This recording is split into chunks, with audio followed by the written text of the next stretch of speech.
हल्ली प्रत्येक जणाचं एकच चालू आहे की प्रत्येक भाजीमध्ये ना टोमॅटो, कांदा, हा मसाला, तो मसाला, गरम मसाला, थंड मसाला, आमचा सिक्रेट मसाला, तुमचा सिक्रेट मसाला. अरे बापरे! म्हणजे प्रत्येक भाजीमध्ये सगळ्या गोष्टी घालून त्याची जी नैसर्गिक चव आहे किंवा जी गावरान पद्धत आहे की ॲक्च्युअल ज्या पद्धतीने ती भाजी छान लागते ती पद्धत आपण विसरूनच जातो आहे. तर असेच आहे एक शेपूची भाजी. तर आता शेपूची भाजी जी आहे ना ती आपण जी आधी लहानपणापासून खात आलेलो आहे त्या पद्धतीने जर केली ना तर ती नक्कीच सगळ्यांना आवडते आणि सगळे खातातसुद्धा. पण त्यामध्ये काही एक्सपेरिमेंट करायला गेलं ना की मग ते फेल होतं आणि मग मुलांनाही आवडत नाही आणि मग ती त्यांच्या नावडीची बनवून जाते. आज आपण आहे ना एकदम गावरान पद्धतीने शेपूची भाजी बनवूयात की ज्याने माणूस एक नाही दोन भाकरी आरामात खाईल. गरम भात, तूप आणि ही शेपूची भाजी तर जबरदस्त लागते. आणि यामध्ये काही कांदा टोमॅटो घातलेला नाही आहे अजिबात, त्यामुळे अतिशय चवीलाही सुंदर लागते. एकदा तुम्ही नक्की ट्राय करून बघा. आता मला कमेंट येतील की ताई आधी चिरून मग धुवायचं नाही. तर नेमकं काय होतं की इकडे दुबईमध्ये जी रेती लागलेली असते त्याला तर त्या भाजीला ती किती वेळा धुतली तर निघत नाही. तर बऱ्याच वेळा मी आधी धुवून घेतेच आणि नंतर मग चिरल्यानंतर पण एकदा फायनल धुवून घेते.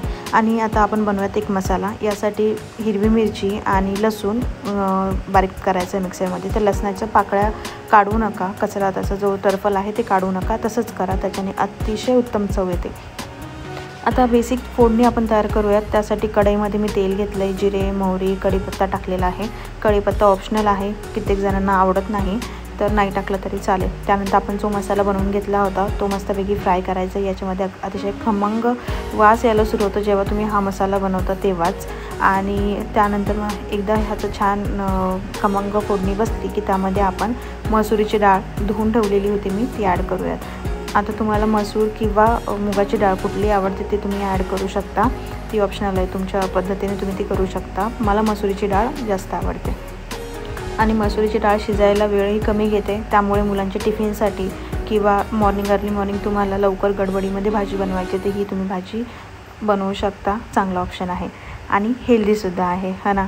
तर त्यानंतर आपण धुतलेली पालक शेपू होती ती यामध्ये मिक्स करणार आहे. मध्ये ना मला सुचतच नाही मी नेमकं काय बोलतो आहे ते. आणि चवीनुसार यामध्ये आपण मीठ ॲड करून घेऊयात.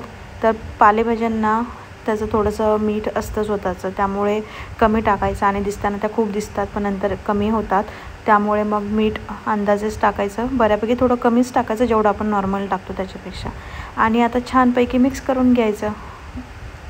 ही भाजी शिजायला कमी वेळ लागते, डाळही ही लवकर शिजते. त्यामुळे छानपैकी मिक्स झाल्यानंतर याला झाकण ठेवून 1 ते 2 वाफेमध्ये, एक वाफ साधारण 1-1.5-2 मिनटाची जरी दिलीत ना की या स्टेजपर्यंत शिजते. बरं आता तुम्हाला जास्त गिरगिटा नको आहे तर तेव्हाच गॅस बंद करून टाका, सुकी मोकळी छान भाजी होते. पण मला गिरगिटा आवडते म्हणून मी अजून ह्याला शिजवून दिलं होतं. आणि ही नक्की करून बघा, भाजी कशी वाटली सांगा. इवन कितीतरी लोक ही भाजी अशीच बनवतही असतील, पण जे लोक बनवत नाहीत ही त्यांच्यासाठी रेसिपी आहे.